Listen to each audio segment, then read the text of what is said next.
Oke,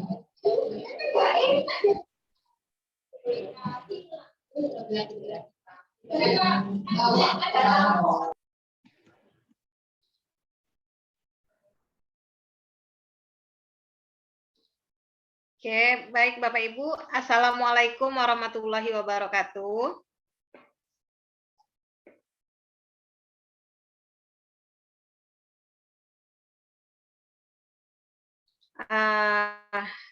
Baik Bapak Ibu, terima kasih kepada Bapak Ibu yang sudah bersedia hadir pada pertemuan di ruang Zoom pada pagi ini.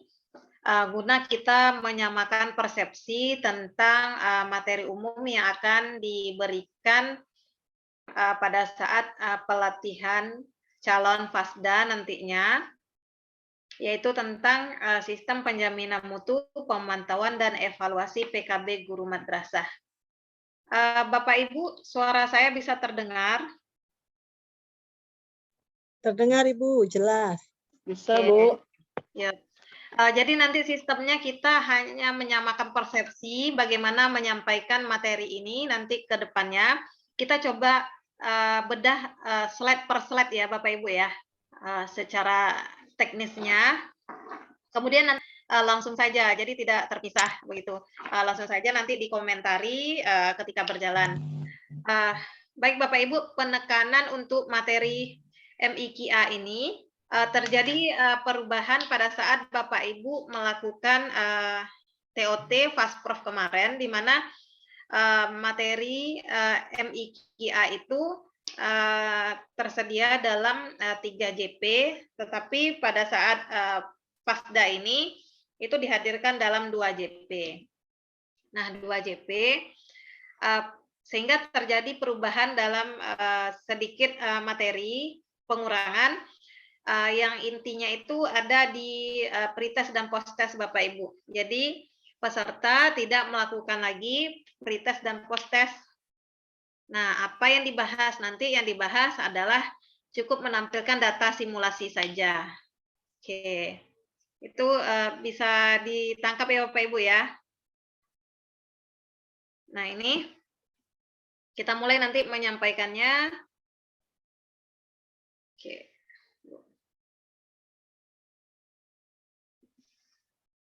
Bentar, ini saya mau slideshow, nggak mau. Sedang proses.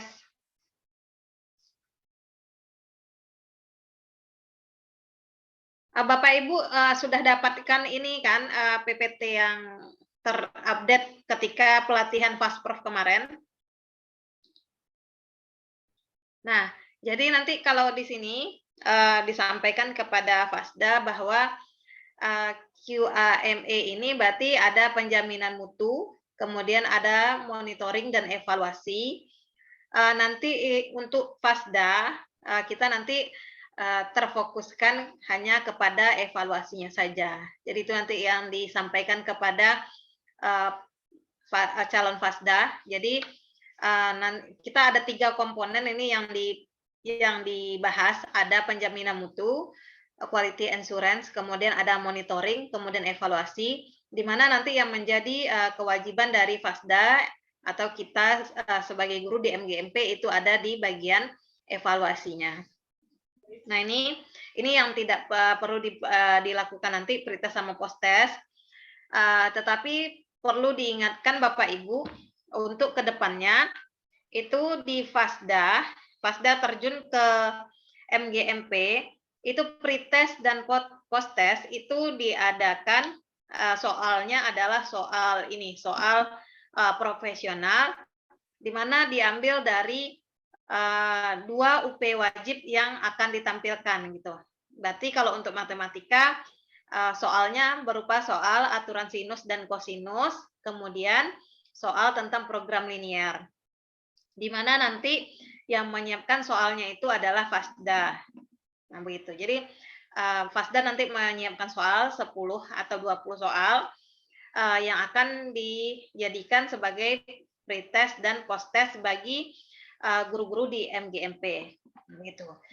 Sebelumnya kalau di sini kemarin itu pretest sama posttest adalah materi tentang MIQA kan Bapak Ibu ya, karena dia 3 JP, jadi kita lakukan kemarin langsung simulasinya, tetapi karena ini dijadikan 2 JP, tidak dilakukan pretest sama posttest, hanya menampilkan data simulasi saja. Nah, fokus kita, jadi kita nanti memakai PKB, kemudian nanti ada sedikit teori PDCA sama Patrick. Jadi yang ini kalau slide ini tinggal dibaca nanti ya Bapak Ibu ya. Menti.com. Kita berapa jam? 11 ya? Oke, kalau ini tinggal dibaca nanti Bapak Ibu ya.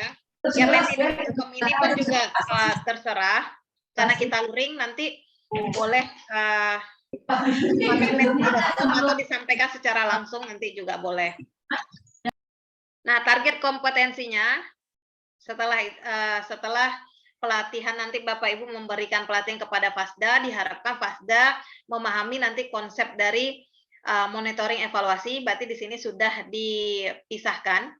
Monitoring evaluasi berarti yang QA tadi sudah dikesampingkan, tetapi nanti kita perlu tahu saja gitu, perlu tahu saja. Kemudian peserta memiliki keterampilan untuk pengisian instrumen. Jadi yang memiliki nanti yang akan mengisi instrumen itu adalah FASDA. FASDA artinya FASDA memberikan instruksi kepada guru-guru di MGMP untuk mengisi instrumen yang sudah disiapkan. Nah, kalau yang ini menyampaikan materi ini dihapus boleh ya Bapak Ibu ya. FASDA itu tidak perlu menyampaikan materi seperti kita ini gitu, tetapi cukup FASDA menyampaikan bagaimana mengisi dari instrumen analisis dan MGMP. Jadi sampai 2 tahap ini saja kalau untuk ke FASDA. Jadi tujuannya sama ini Bapak Ibu ya, tinggal dibaca slide-nya. Kemudian organisasi pembelajarannya, ini yang berapa ini? Yang 3 JP. Jadi nanti Bapak Ibu tinggal sesuaikan saja supaya bagaimana teknisnya semua tahapan ini tercukupi dalam waktu 120 menit atau 2 JP. Nah, seperti ini kayak gini kan pretest nanti dihilangkan nih. Pretest dihilangkan, kemudian posttest juga dihilangkan. Nah, pretest berarti tidak, cuman disampaikan saja sebenarnya kita melakukan pretest begitu ya.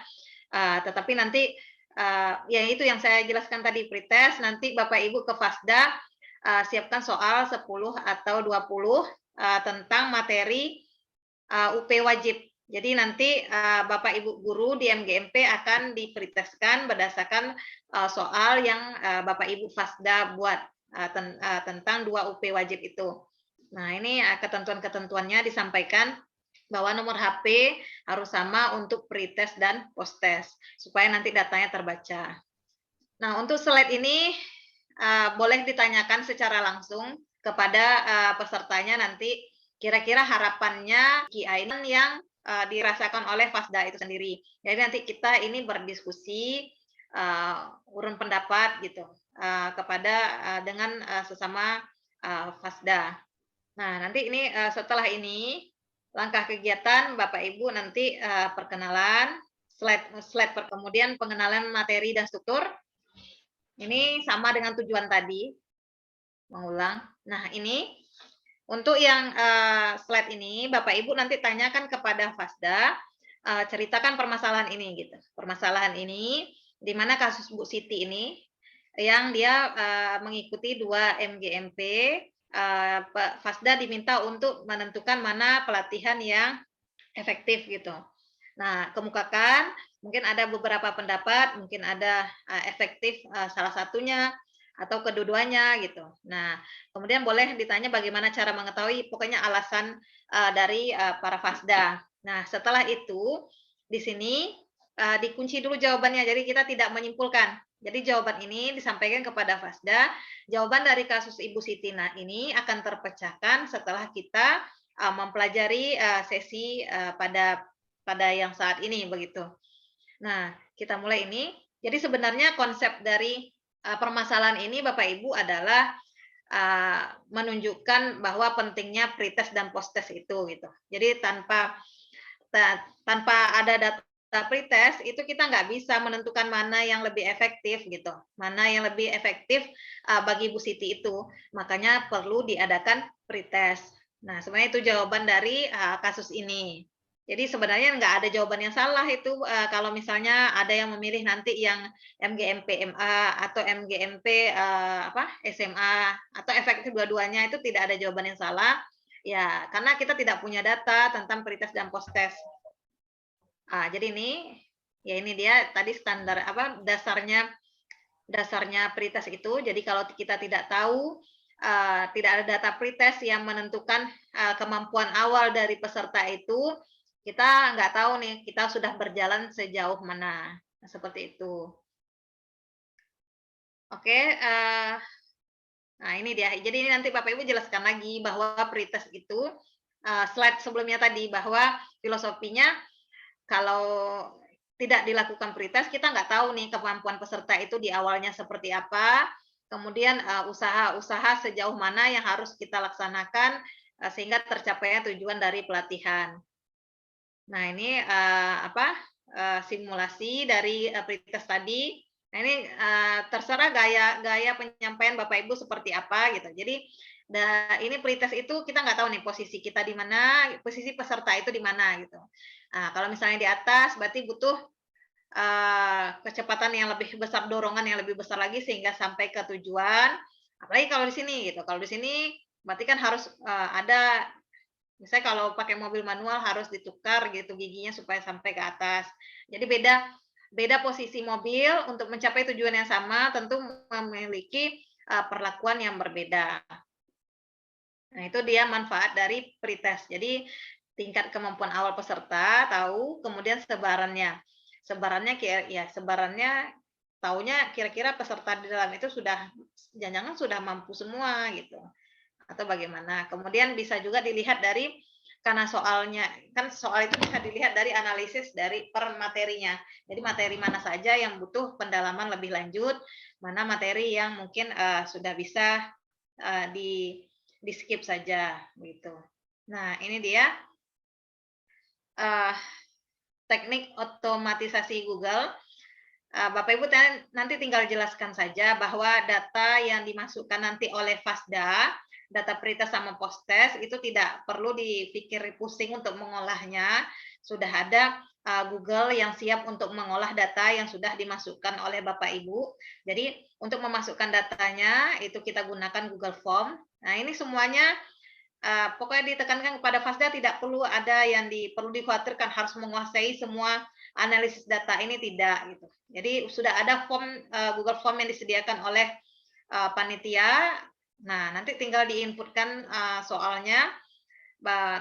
Nanti tinggal dihasilkan hasil dari nilai pretest dari peserta itu akan diolah di Google Sheet.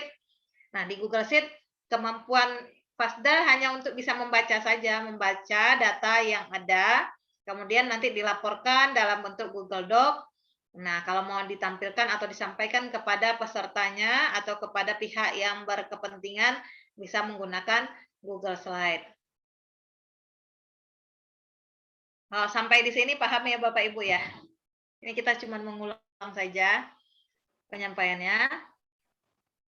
Nah, ini boleh dicontohkan nanti cara membacanya. Nah, karena ini kelas matematika rasanya tidak perlu penjelasan yang lebih detail untuk membaca gitu. Jadi ini rasanya semua peserta nanti pasti bisa membaca.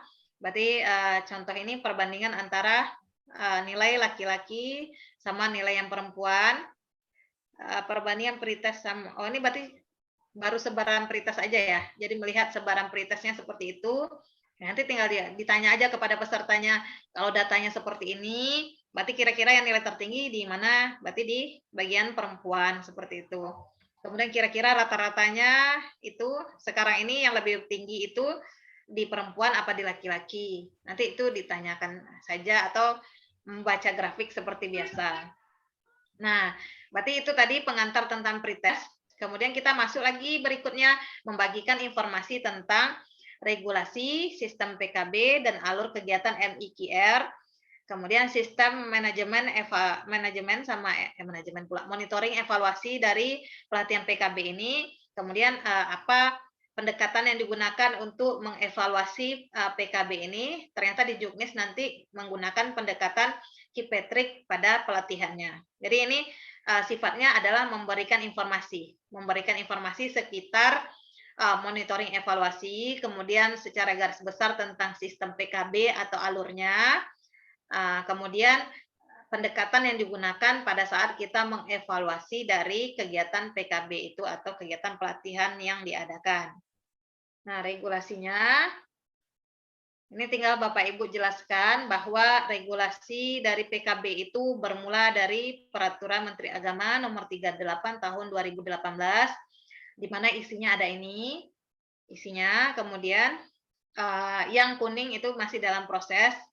Jadi boleh di sini Bapak Ibu bercerita gitu, bercerita pengalaman kenapa dibutuhkan ini, kita sesama guru butuh Juknis PKG, ada nggak pengalaman yang tidak mengenakan selama ini PKG itu di sekolah diadakan seperti apa gitu, apakah sudah sesuai dengan ketentuannya.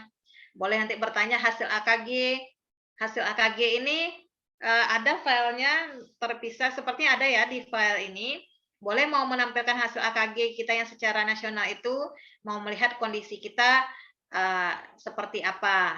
Nah, itu boleh ditampilkan PKG gitu. Jadi boleh bercerita di sini.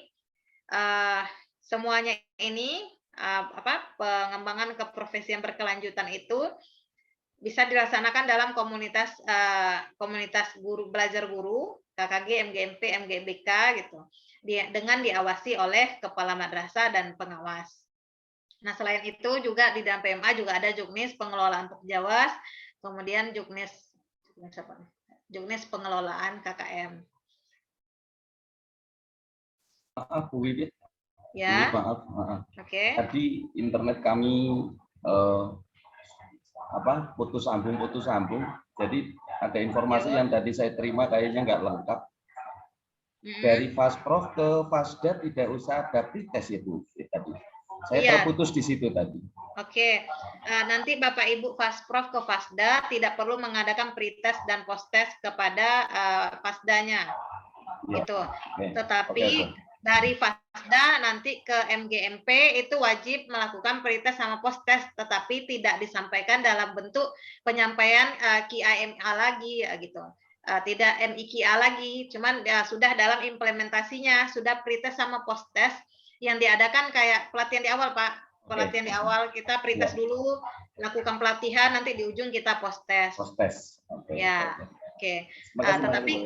Tetapi yang untuk sekarang ini untuk materi MIKA, Bapak Ibu nanti tidak perlu mengadakan pretest dan posttest kepada Fasda ya, Pak ya.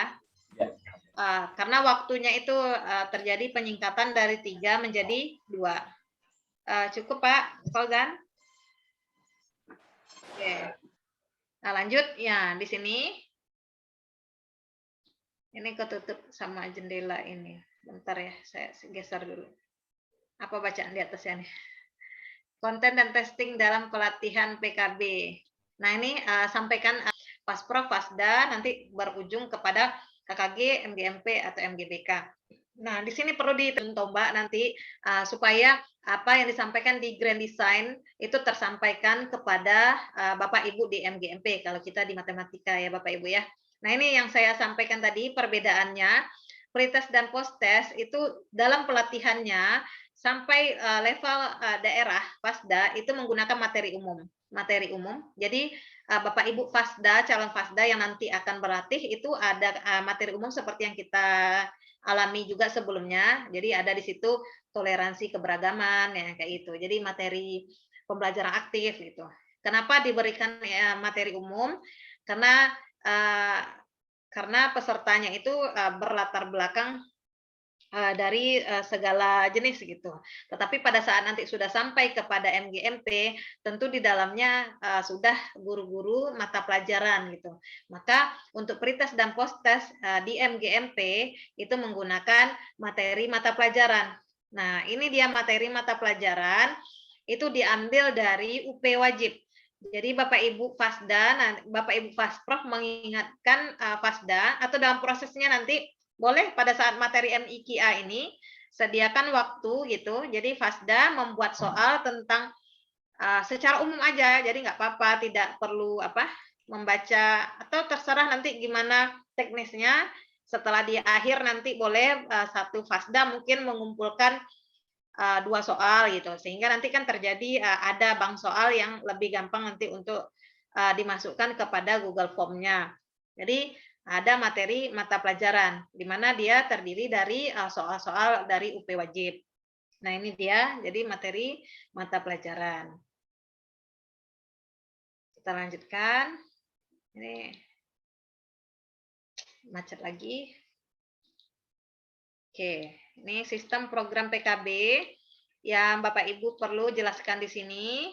Ya, dalam keadaan ya idealnya seperti ini yang akan kita harapkan bahwa disimpatikan nanti ada profil guru gitu. Jadi profil guru, di mana profil guru itu terdiri dari PKG yang juknisnya tadi sedang diproses gitu. Nah, kalau dia sudah ditetapkan dan berjalan secara sebagaimana mestinya, tentunya ini akan menilai dari kemampuan guru itu. Jadi PKG dicampur dengan AKG, kemudian evaluasi diri ditambah dengan perkembangan nilai siswanya. Nah, 4 komponen ini akan dihasilkan sebuah profil guru. Nah, dari sebuah profil guru inilah ditentukan nanti rencana pengembangan keberlanjutannya, apakah dilakukan diklat atau pelatihan, atau mungkin secara mandiri saja, atau ini komunitas belajar guru yang sudah tersedia sekarang dengan bantuan yang diberikan kepada pokja-pokja atau sistem PKB yang sedang kita laksanakan sekarang. Nah ini, jadi di mana guru berbagi informasi di dalam kelompok MGMP, kemudian tentu dengan pengawasan oleh kepala madrasah dan pengawas. Nah ini siklus dari PKB, Bapak Ibu ya menjelaskan. Nah, tetap ditekankan ya Bapak Ibu ya, apa yang kita jelaskan ini tidak keluar dari juknisnya. Jadi kita ini sebenarnya merepresentatifkan juknis yang biasanya ada yang literasinya malas membaca gitu ya. Jadi kita dengan disampaikan itu tentu lebih gampang diingat oleh peserta gitu. Nah, siklus PKB-nya ini ada persiapan, perencanaan, nanti ditanya kita sudah sampai di tahap mana sekarang Bapak Ibu gitu. Nah, kita itu sekarang di tahap pelaksanaan Bapak Ibu. Jadi sudah mulai pelaksanaan pelatihannya di sini. Nah, itu yang penjelasan dari slide ini. Kemudian kita lanjut. Oke, macet lagi.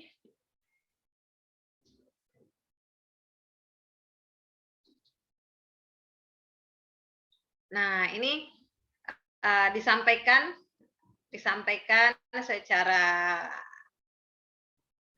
disampaikan boleh dibaca atau disampaikan tergantung gayanya masing-masing Bapak Ibu, istilah-istilah yang ada di QAME PKB gitu.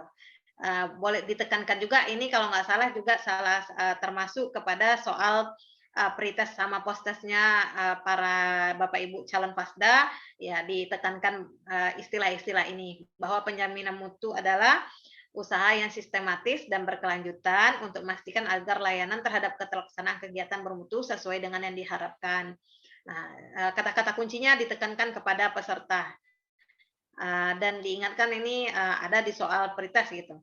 Pemantauan itu apa? Upaya pengumpulan data atau informasi. Nah, ya gayanya Bapak Ibu lah menyampaikannya untuk melihat kemajuan, kekurangan, perbaikan yang akan dilaksanakan. Kemudian evaluasi itu menilai secara objektif manfaat, kinerja, dan efektivitas program. Nah, ini digarisbawahi dia bisa atau yang telah selesai. Begitu kalau dia evaluasi. Nah, perbedaan evaluasi dengan monitoring kita lihat di slide berikutnya. Oke, masih proses.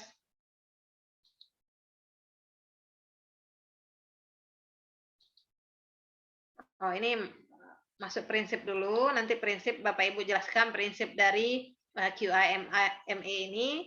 Nah, ini ada yang berstandar, boleh dijelaskan akurat itu apa, transparansi, terencana dan sistematis, terukur, dan keberlanjutan.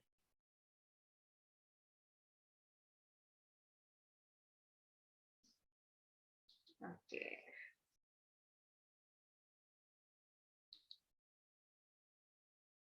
Nah, mengapa monitoring sama evaluasi itu perlu? Nah, ini jadi dijelaskan dari mananya terserah. Memastikan alokasi sumber daya efektif. Nah, ini mempromosikan pembelajaran berkelanjutan dan perbaikannya nanti, mengukur efektivitas relevansi, menyediakan informasi untuk pengambilan keputusan. Nah, tekanannya di sini bahwa yang dilaksanakan, yang dievaluasi atau yang dimonitoring itu adalah programnya, bukan individunya.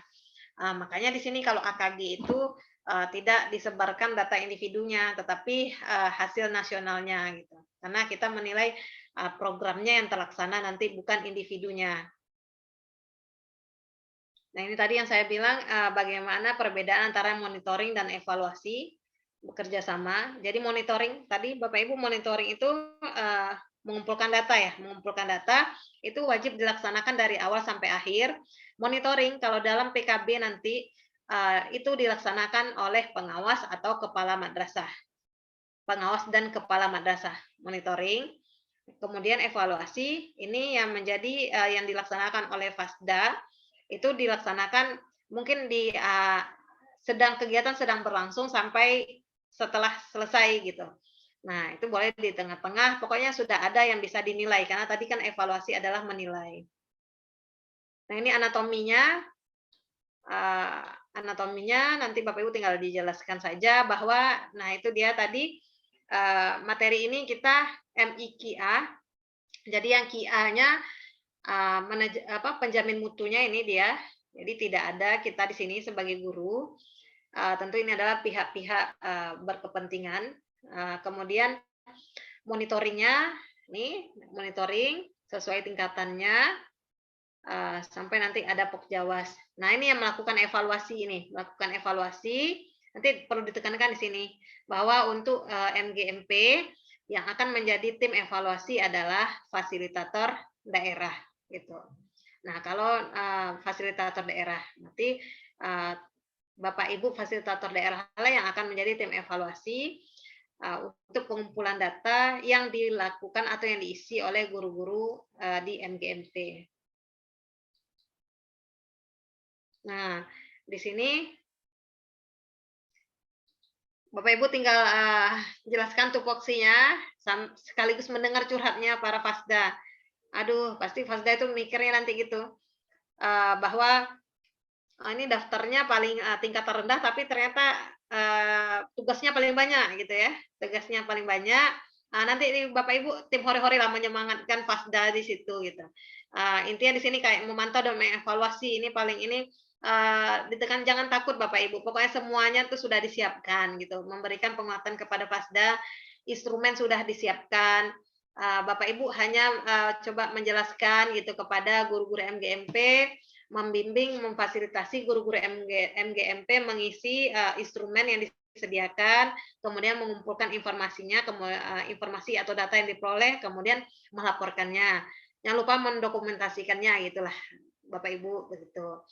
Kayak gini menyusun silabus, itu kan sebenarnya sudah terlaksana pada saat menyusun proposal yang dilakukan oleh Bapak Ibu kemarin gitu. Jadi ini sudah terlalui sebenarnya.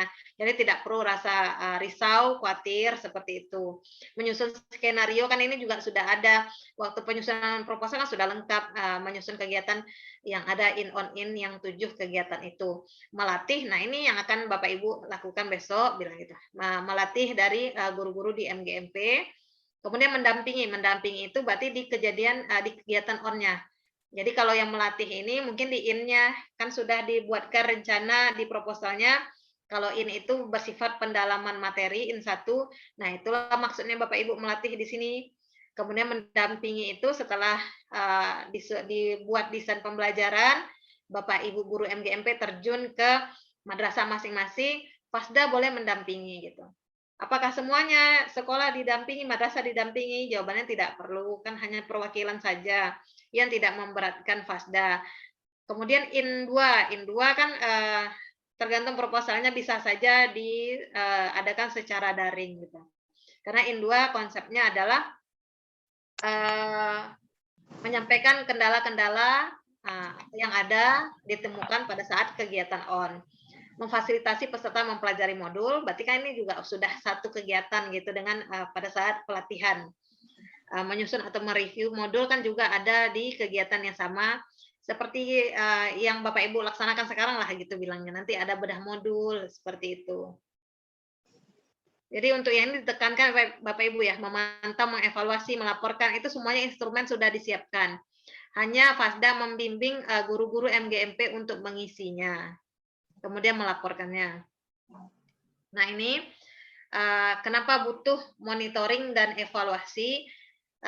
Ya nanti diingatkan kepada Fasda bahwa ini kegiatan bukan asal-asalan saja, tetapi tetap dia dipantau oleh segala pihak gitu. Jadi kita yang menjalankan, tetapi ada pihak lain yang memantau. Kemudian untuk yang pelatihan yang diadakan nanti, inputnya itu dia inputnya itu bisa hasil, maksudnya input di sini adalah pretest dari para guru, kemudian outputnya itu adalah post-testnya, setelah pelatihan itu post-testnya, kemudian outcome ini berarti perubahan tingkah laku dari guru itu setelah kembali ke madrasahnya. Jadi ada area sasaran program.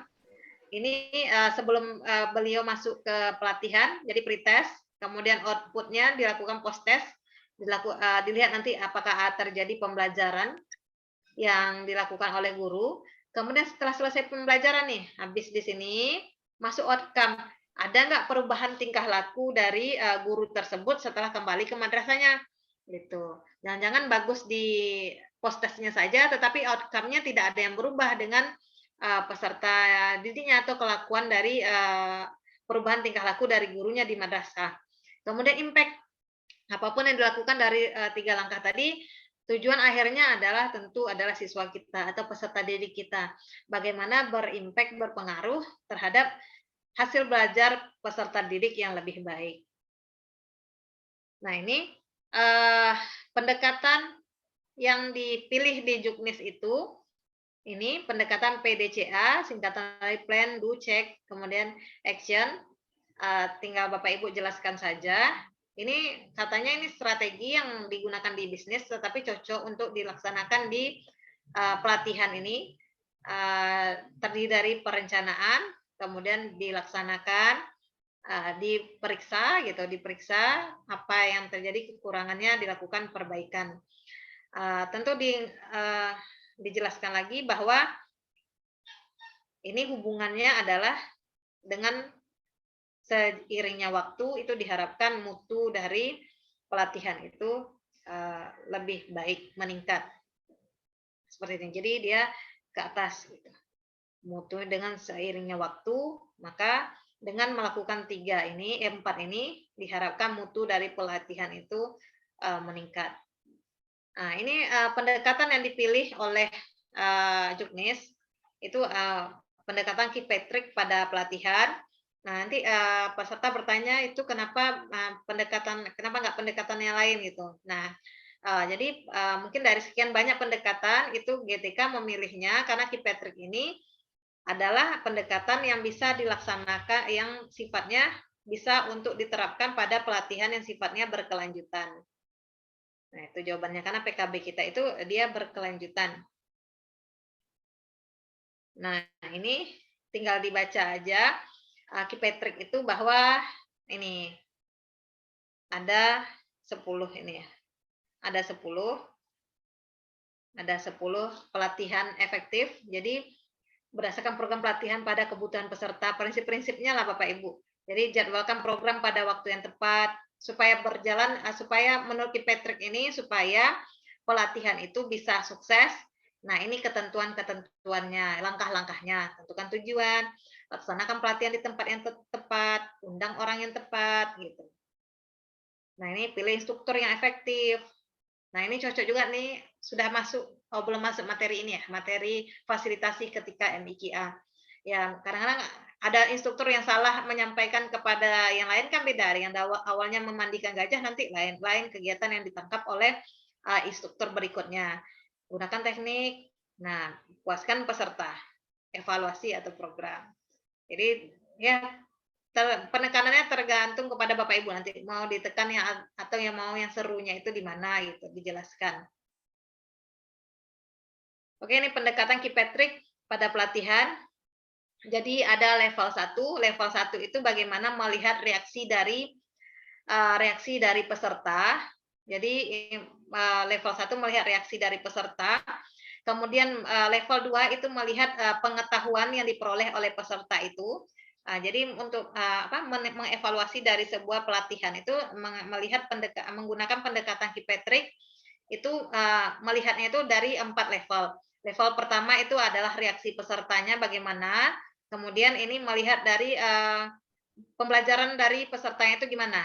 Nah, kemudian nanti ada perubahan tingkah laku, ini behavior. Perubahan tingkah laku dari peserta itu nanti dilihat seperti apa, kemudian hasil akhirnya. Nah, ini bahasa kita sama kayak yang tadi itu. Jadi ini anggap aja yang tadi itu, input, kemudian output, kemudian ini ada outcome, perubahan tingkah laku. Terakhir tentu kita melihat dari bagaimana hasilnya nanti ke peserta didik. Nah, untuk yang monitoring evaluasi, khususnya evaluasi yang dilakukan oleh guru, oleh FASDA nantinya, itu makanya ditutup itu, khusus untuk yang level 1 sama level 2. Level 1 kita mau melihat reaksi dari peserta pelatihan. Jadi apa reaksi dari peserta itu waktu pelaksanaan pelatihan, kemudian melihat dari pembelajarannya. Pembelajaran dilihat dari apa? Itu dilihat dari pretest dan post-testnya. Sedangkan reaksi dari peserta itu dilihat dari mana? Itu dari instrumen yang dibagikan. Nah, ini dia tadi tampilan yang tadi. Model Kipetrik itu melihat reaksi dari peserta, kemudian melihat pembelajaran yang dilaksanakan oleh peserta, perubahan tingkah laku oleh peserta, kemudian hasil atau dampaknya. Nah, kemudian fokusnya FASDA itu adalah di melihat reaksi dari peserta itu, kemudian melihat proses pembelajaran yang telah dilakukan oleh peserta itu.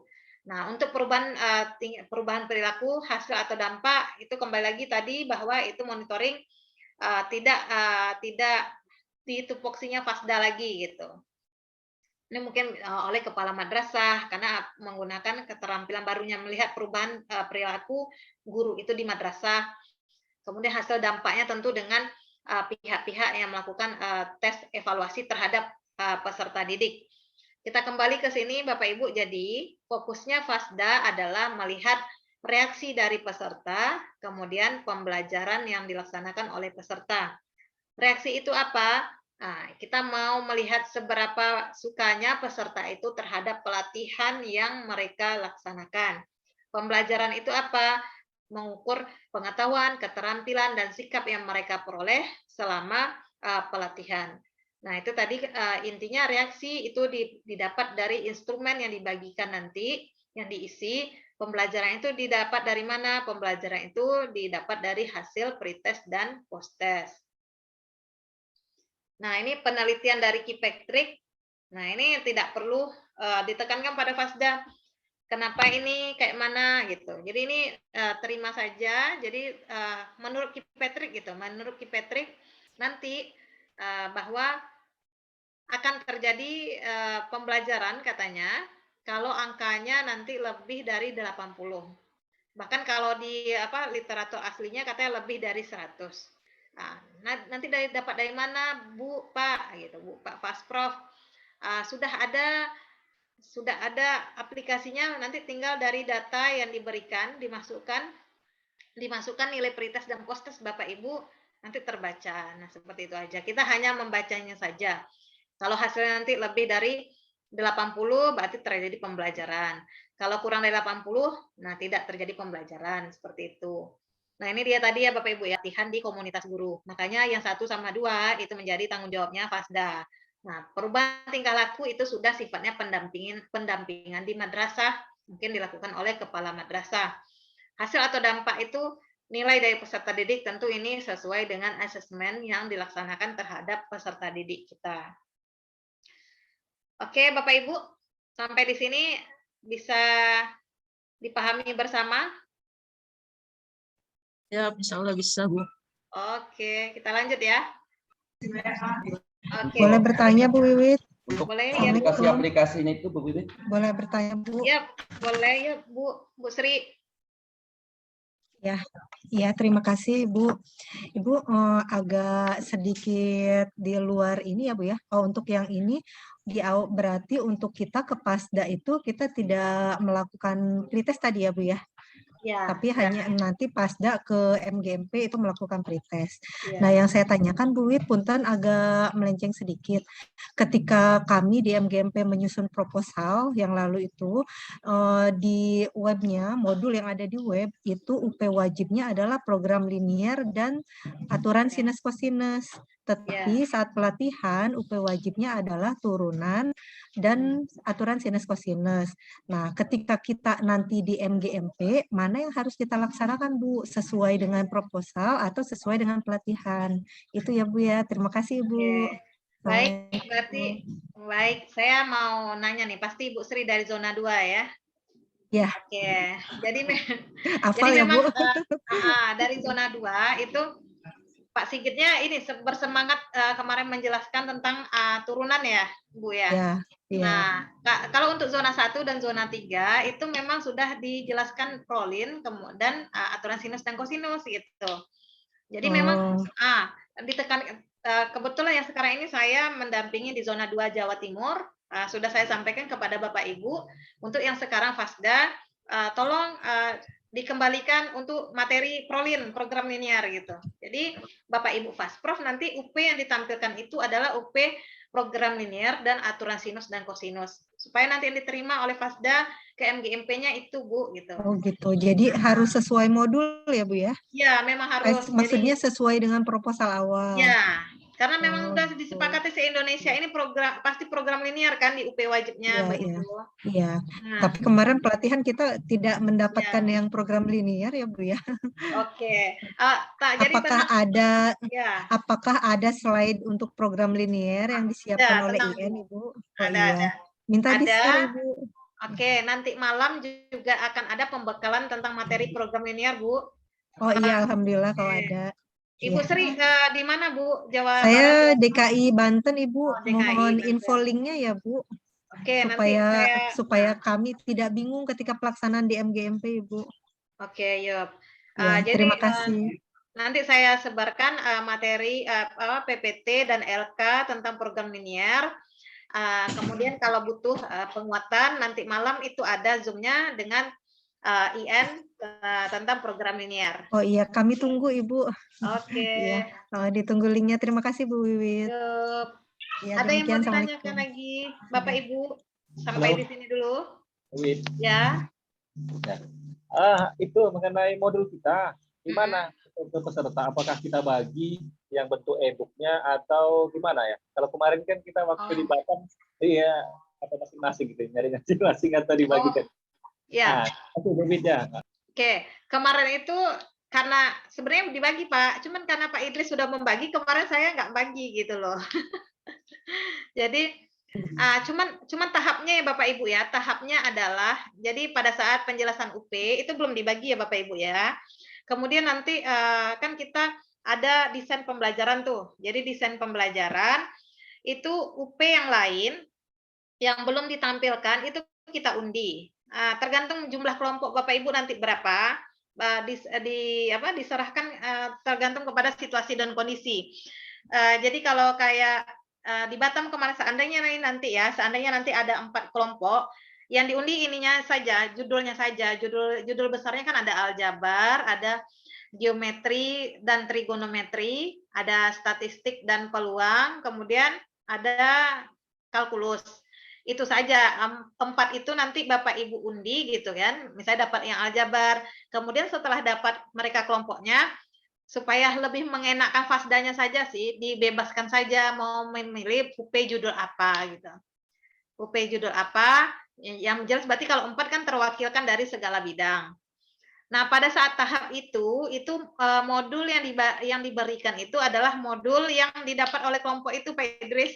Jadi misalnya ini yang kalkulus memilih turunan, maka kelompok itu Bapak kasihkan UP turunan gitu, Pak. Nah, kapan UP diberikan keseluruhan itu pada saat kegiatan bedah modul. Jadi kalau bedah modul itu sudah diberikan secara keseluruhan di grup saja. Kemudian kan nanti peserta dapat tugas membedah berapa UP gitu. Nanti tinggal ambil saja. Tapi pada dasarnya semua UP sudah kita sebarkan di grup masing-masing. Oh. Oke. Berarti pemberian modulnya itu di akhir ya Bu ya, untuk Ya, para pada saat bedah modul, Pak. Oke. Yang keseluruhannya, tapi di awal-awal kan diangsur pada saat mereka mau on itu didapatkan. Jadi kalau ada 4 UP berarti 4 itu dikasihkan di grup gitu. Oke, siap. Saya mikir kemarin sama teman-teman Pak Suryanto, gimana kalau udah sejak awal aja kita arahkan mereka ini modulnya supaya disiapin gitu. Oh, sebenarnya tanpa dibilang pun sebenarnya banyak kok Pak peserta-pesertanya sudah siap tempur, kayaknya sudah lengkap dengan LK-LK-nya malahan gitu. Jadi kan ada evaluasi, misalkan nanti waktu bedah modul, oh ini gimana ya? Jadi ada tanggapan-tanggapan gitu kan. Ya. Jadi modulnya. Terima kasih Bu Wida. Ya. Baik, ada lagi tanggapan Bapak Ibu? Kalau tidak ada kita lanjut ya. Nah, kita lanjut ini ke praktek. Jadi praktek ini intinya sebenarnya, tapi tidak perlu pula lama-lama, santai saja di sini. Jadi bagaimana menjelaskan FASDA nantinya untuk guru MGMP untuk mengisi dari instrumen-instrumen yang ada, tentu FASDA yang akan menyampaikannya gitu. Ini bentar, masih ada ini tadi penjelasannya, ada pelatihan, kemudian di awal itu ada pretest, diakhiri oleh post-test gitu. Nah, proses monitoring itu dilaksanakan pada saat terjadi pelatihan, gini. Monitoring atau observasi. Nah, ini kita potong tadi dari yang yang anatomi di awal itu Bapak Ibu, kita potong, kita sekarang fokus kepada MGMP. MGMP di sini bahwa tim evaluasi adalah fasilitator daerah, yang melakukan monitoring adalah pengawas. Kemudian ada kasih penmatnya. Yang penjaminan mutu ini adalah pejabat-pejabat terkait. Nah, di sini ada lembaran-lembaran evaluasi. Jadi ada yang satu, ini bukan punya kita. Jadi tapi tetap ada nanti instrumennya. Cuma tekankan pada Bapak Ibu FASDA bukan tanggung jawabnya kita nih. Di 2 ada monitoring, juga ada nanti lembar instrumennya, bukan punya kita juga. Gitu. Jadi nanti Bapak Ibu fokus kepada lembar evaluasi 3, 4, dan 5. Nah itu lambangnya ya, 3, 4, dan 5. Di mana evaluasi yang 3 itu terdiri dari 6 instrumen nanti, 1 sampai 6. Di mana 1 sampai 6 itu adalah instrumen untuk melihat reaksi dari peserta. Kemudian ada evaluasi atau instrumen dari 7 sampai 9, berarti ada 3, itu untuk melihat perubahan dari peserta. Kemudian pretest dan post-test itu yang tadi saya jelaskan untuk melihat pembelajaran. Jadi key Patrick tadi, 1 reaksi, yang kedua pembelajaran. Reaksi itu dilihat dari instrumen yang ini. Kemudian ini bisa juga perubahan. Kemudian khusus untuk yang pretest dan post-test untuk melihat pembelajaran. Apakah dikatakan pelatihan itu peserta itu mengalami pembelajaran atau tidak. Sesuai tadi ketentuan tadi salah satunya yang nilai 80 tadi. Kalau lebih dari 80 disimpulkan terjadi pembelajaran di dalam pelatihan itu. Kalau kurang dari 80 dikatakan tidak mengalami pembelajaran. Nah, ini nanti lambangnya.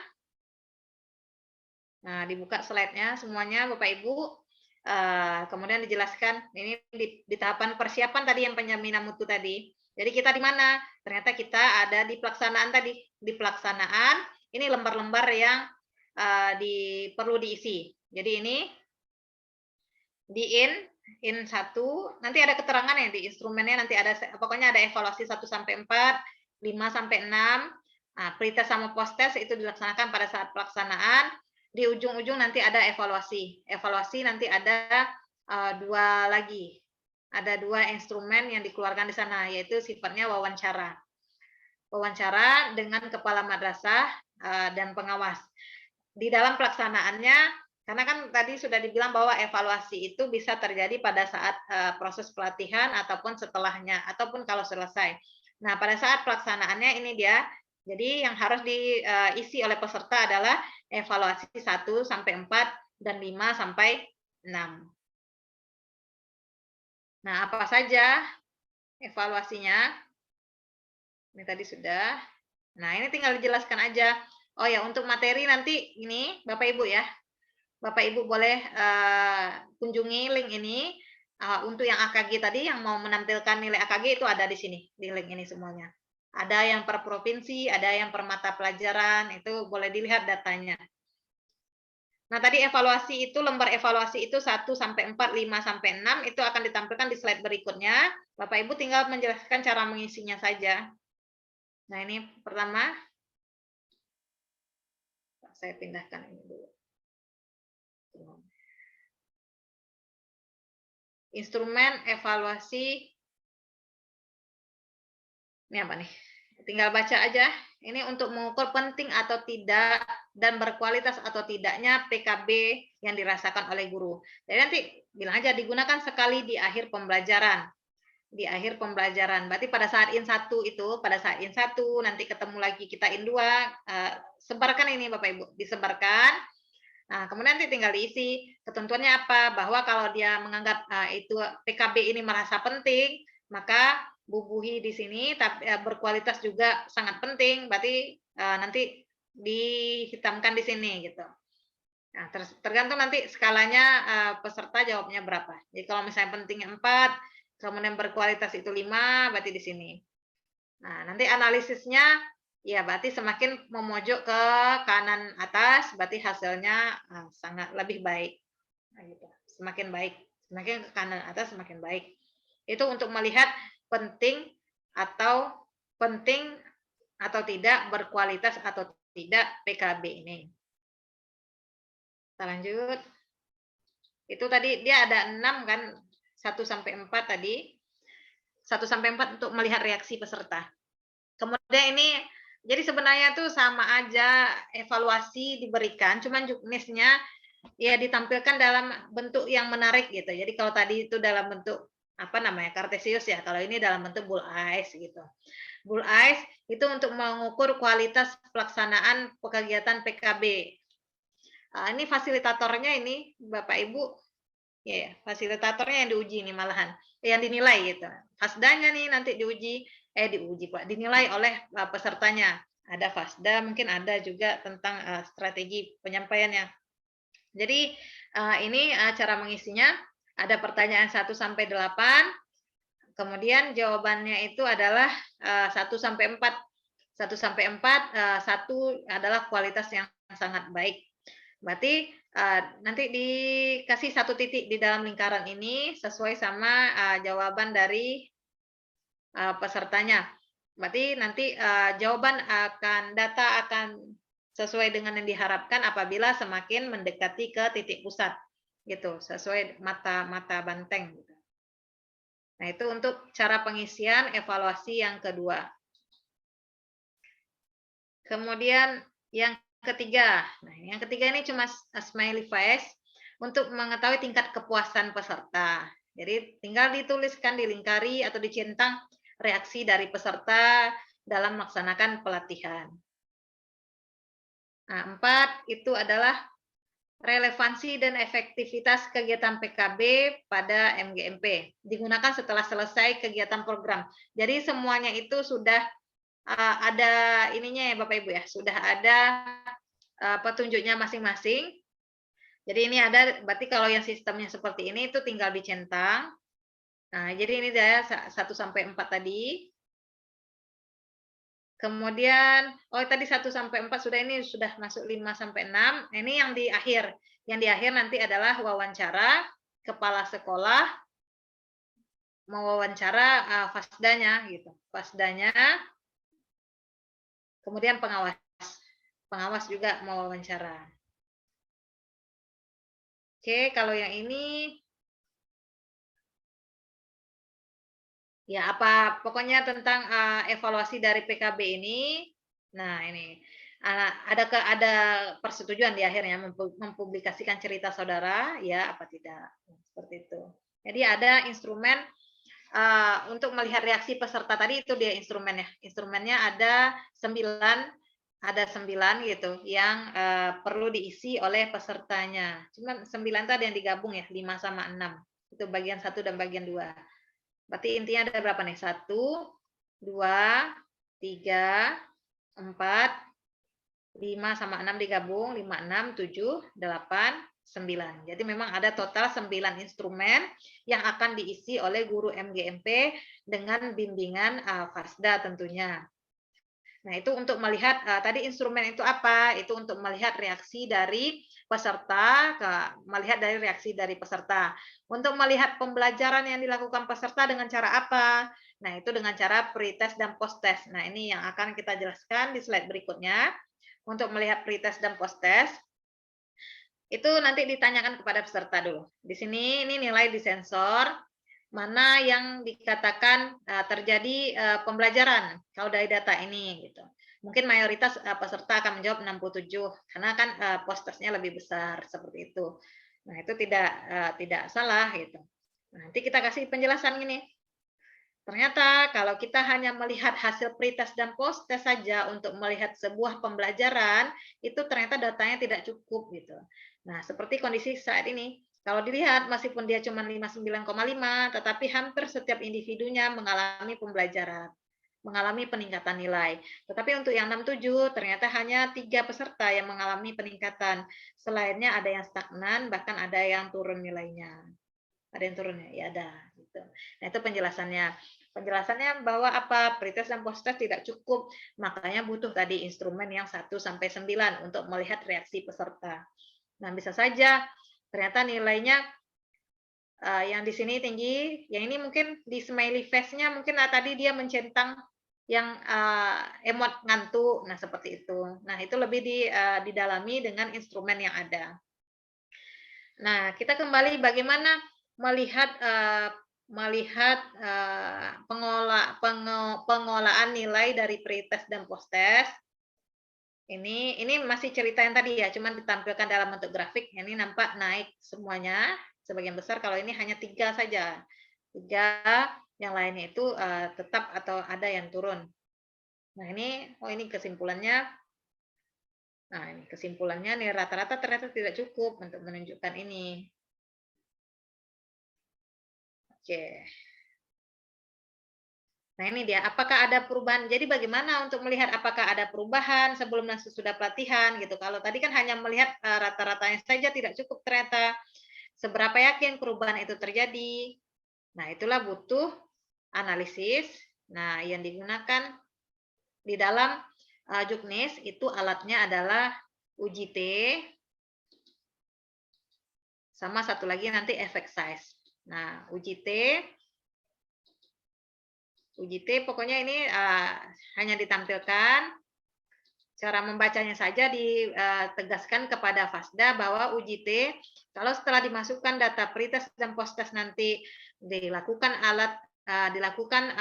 penggunaan aplikasi UJT, kalau hasilnya nanti kurang dari 0,05 maka dikatakan ada pembelajaran. Tetapi kalau hasilnya nanti lebih dari 0,05 maka pelatihan itu dikatakan tidak ada pembelajaran. Nah, sejauh mana hasil atau efek pelatihannya? Kira-kira berefek nggak pelatihan itu? Nah, ini ada skalanya. Sesuai sama Kipetrik tadi, melihat efek pelatihan tadi, angkanya di angka 80 atau 0,8. Kalau dilihat persenannya, nah ini dia. Dikatakan dia akan terjadi perubahan yang besar apabila hasil dari efek size-nya nanti besar dari lebih dari 0,8 atau literatur aslinya adalah lebih dari 1,0. Nah, ini UJT, jadi pretest sama post-test dilakukan UJT, batasnya itu adalah di titik di angka 0,05, lebih besar dari 0,05 tidak signifikan, kemudian kurang dari 0,05 perubahan signifikan, digabungkan dengan ini kita tunggu slide-nya, digabungkan dengan effect size tadi. Nah, gitu. Jadi setelah UJT kemudian effect size, batasnya tadi ini dia pakai literatur aslinya 1,0.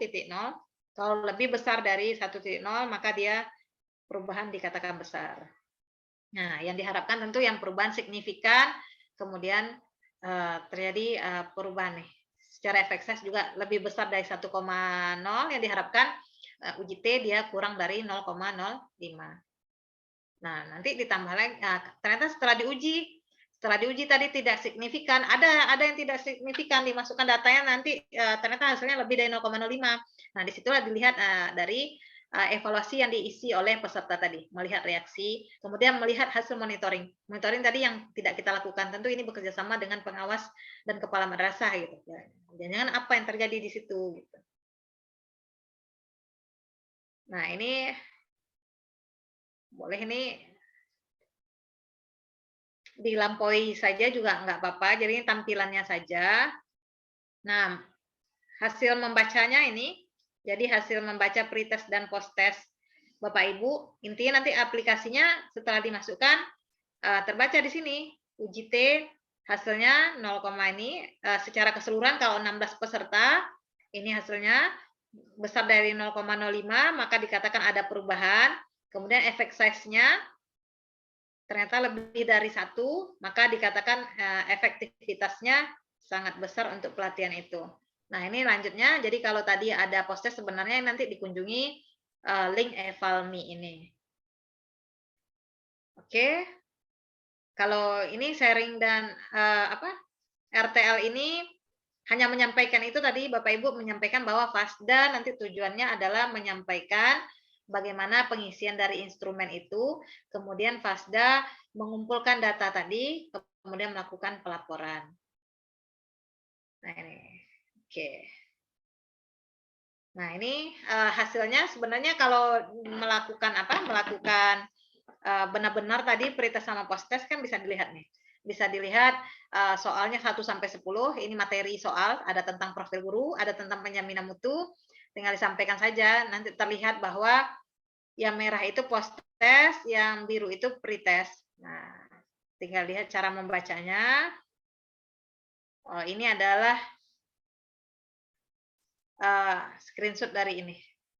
Screenshot dari evaluasi tadi, lembar evaluasi tadi. Nah, sudah cukup. Jadi sampai di situ kita jelaskan kepada peserta. Sekian dan terima kasih. Oke, Bapak Ibu, mungkin sekian pemaparan dari saya. Bagaimana Bapak Ibu nanti memaparkan slide dari MIKA ini kepada calon-calon FASDA di provinsinya masing-masing. Baik, saya serahkan kembali ke Bapak Ibu. Ada yang mau didiskusikan tentang MIKA ini? Berarti ini ya, konsepnya itu secara garis besar itu adalah Bapak Ibu nanti menjelaskan alur PKB gitu ya.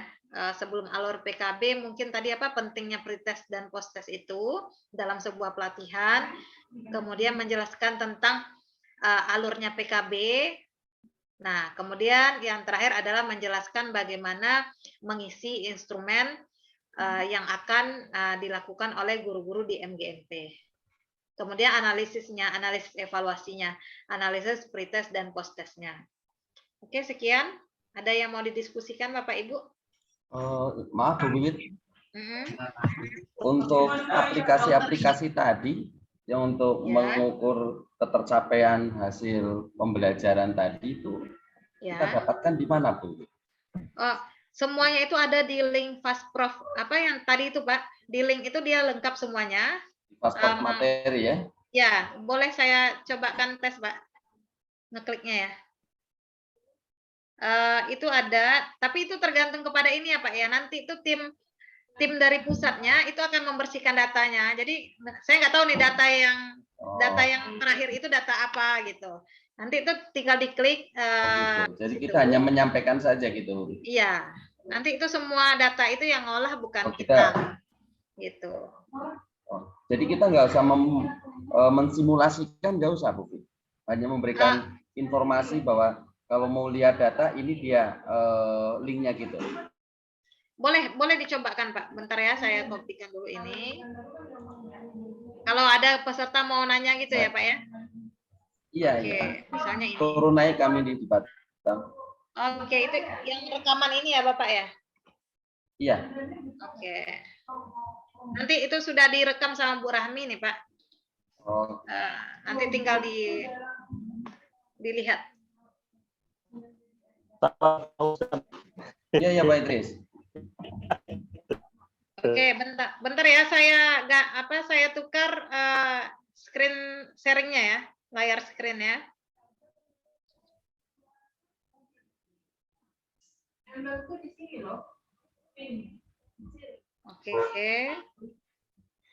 Ini luar nih. Saya share. Biasanya ya. Nah, nih. Bisa dilihat Bapak Ibu? Bisa. Nah, ini yang mengolah ini Pak Cipto dengan Pak Ihsan. Gitu. Jadi ini tadi saya ketikkan yang apa tadi Pak? Yang link Fastprof materi itu. Fastprof materi. Nah, muncul ini. Ini semuanya data, ini ada data AKG. Yang saya bilang tadi kalau AKG foldernya di sini ya Bapak Ibu ya. Jadi itu ada data nilai AKG secara nasional. Kemudian ini ada tentang juknis aslinya gitu. Nah, kalau mau melihat itu di sini Pak, report GF. Report dari Google Form-nya. Nanti itu ini yang disediakan oleh para tim pengembang gitu. Data terakhir kita pelatihan Batam tanggal berapa sih Pak? Saya lupa. Ini ya, 14 September ya, yang terbaru ya. 17 terakhir. Nah ini, data-data ini nanti tim pengembang yang nyiapkan. Kemarin ada Batam, ada Makassar, ada Tangerang, tinggal buka Batam gitu. Kemudian ada evaluasi, pretest sama post-test. Nah, tinggal dibuka pretest. Kemudian mau lihat yang matematika kan?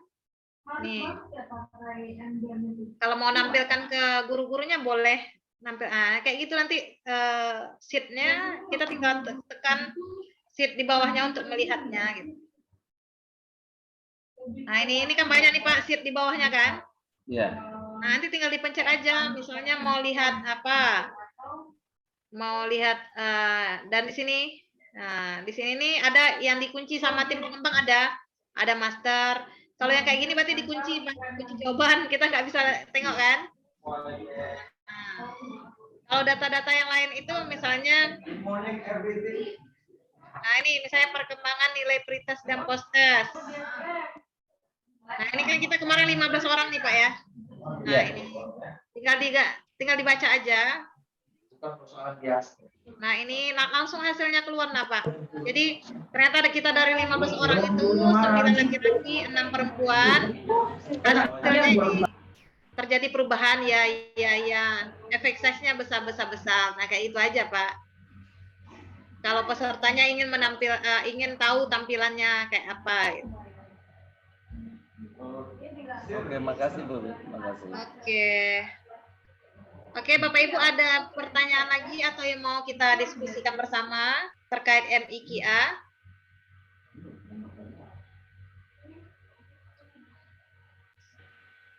Ada? Mungkin nanti di lapangan Bu Wit siap sedia travel langsung. Oke, baik. Kalau ada kendala boleh menghubungi langsung. Siap, terima kasih. Oke. Baik, kita cukupkan mungkin ya Bapak Ibu ya, karena saya mau ke Jawa. Bu Wiwit, maaf. Ya. Bu Wiwit, maaf. Terakhir Bu Wiwit. Ya Bu Sri. Nanti ke EMB tesnya tadi Ibu sampaikan tesnya soal materi pelajaran gitu, bukan pretest seperti yang saat kita pelatihan kemarin ya? Iya, betul. Materi pelajaran yang diambil dari soal UP, aturan sinus, dan program linear.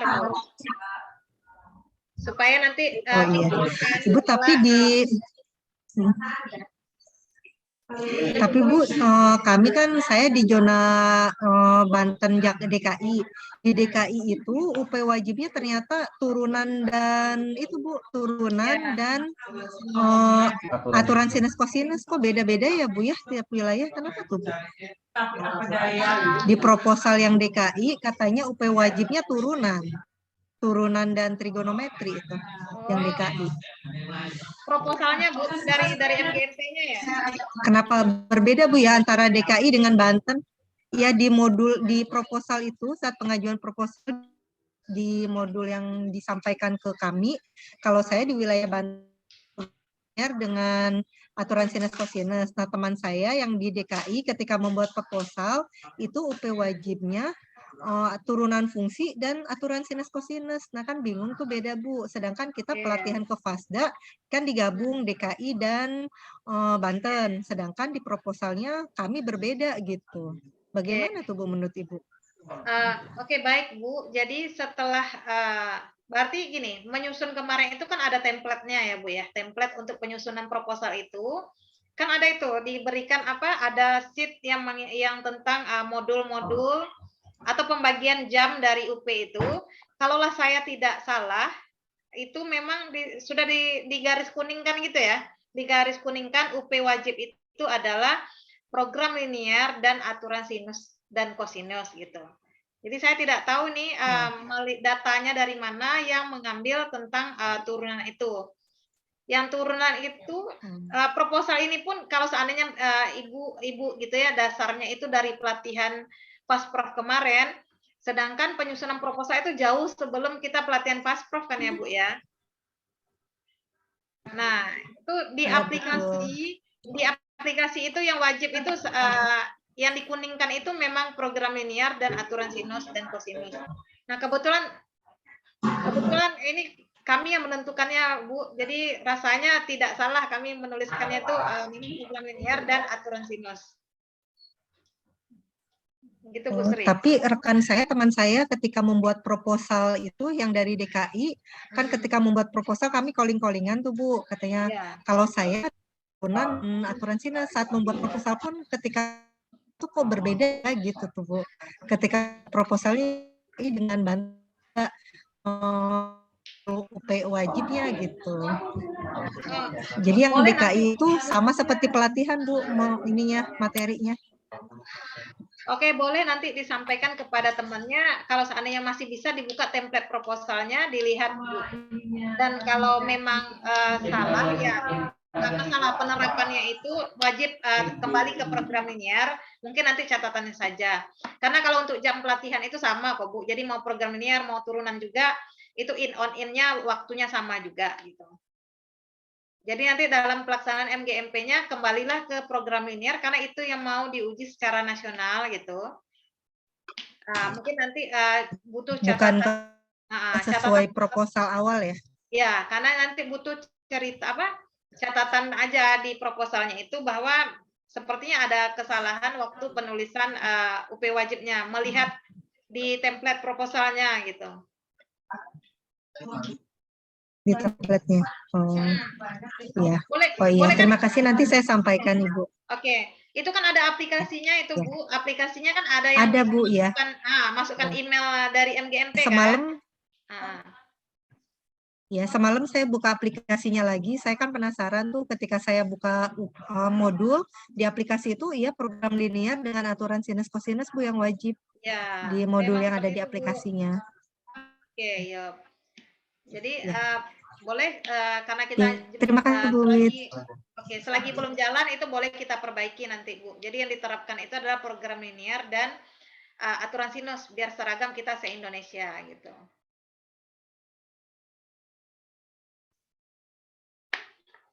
Oke.